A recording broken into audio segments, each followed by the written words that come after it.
Hey indie game fans! I got a lovely reception to the previous video on upcoming indie turn-based RPGs, so at the request of a user named Greed, here is part 2 on 5 more upcoming indie games in the genre. Quick admin note, I have shifted the upload schedule around a little, so we are doing Tuesdays, Fridays and Sundays now, still keeping it at 3 videos, but the spacing and timing might work a little better.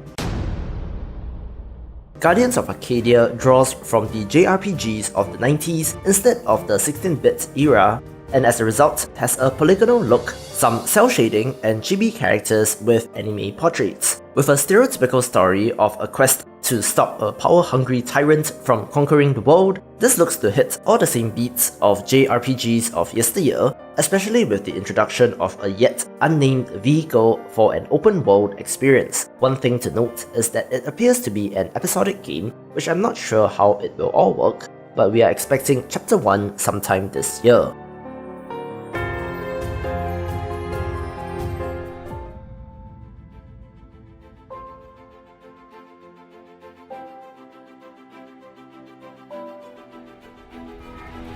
Another retro-inspired JRPG from the creators of the pretty well-received Arcadia, Rise of the Third Power, was successfully kickstarted in April this year and is loosely based on the actual political climate of Europe in the 1930s, which, to make it clear, was the period after World War I. As a result, the story is less high fantasy and more grounded in reality with political overtones. I really love the pixel art, and the combat system is built upon character passive abilities and synergies, which should lead to some great combos.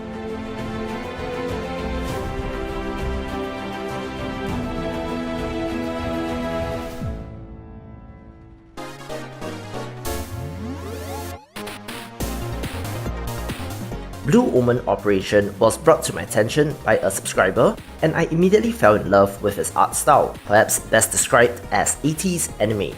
The story centers around a mysterious sarcophagus from space known as the Blue Omen, a mechanic hosting an otherworldly parasite named Jiro, and his companion, a mage studying the dark arts named Yagiko. The battle system is centered around timing, with dodging, parrying, and skill execution forming the core, but the developers also note that if you are skilled enough, it is possible to go through the entire game without taking a hit. This also gives me some serious Undertale vibes, so it certainly looks very promising.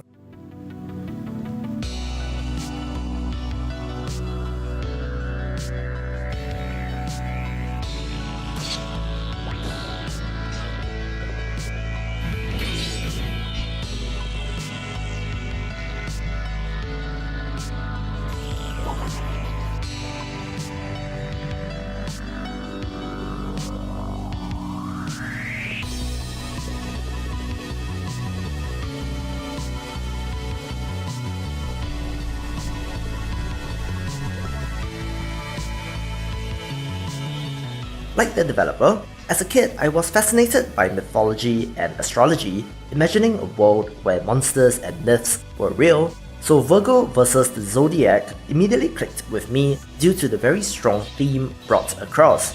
You play as Virgo on a quest to realign the constellations, which in this narrative puts her in direct confrontation with the other zodiac signs such as Taurus, Capricorn, Cancer and so on, featuring a 3-pronged alignment system which affects Virgo's physical appearance and interactions with NPCs, together with a combat system which focuses on blocking and countering.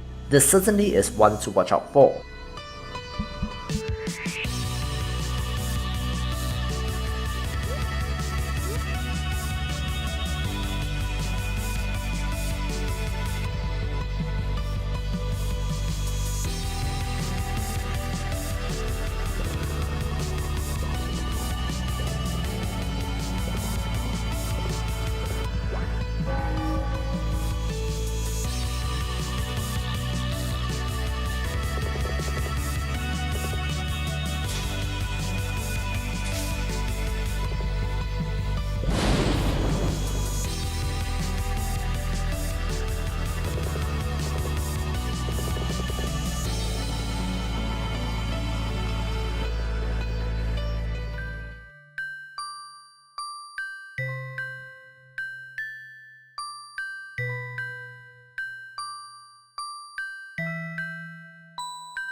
Finally, a little bit of an exciting one here as I stumbled upon Heartbeat while doing research for this video, and lo and behold, it is already out on itch.io with a planned Steam release soon. Playing as a conjurer named Eve, living in a world filled with magical familiars known as Mogwai, this gives me some serious Pokemon vibes, and I was considering adding this into a monster taming games video. However, I believe that the mobs that join you are pre-scripted and are befriended rather than beaten into submission, so there are certainly some differences here. Side activities include fishing and card collection, and everything from the sprite work to the design of Climb, the primary familiar, all look really awesome and fantastic. Super happy to have discovered this, and as always, glad to share it with you guys as well.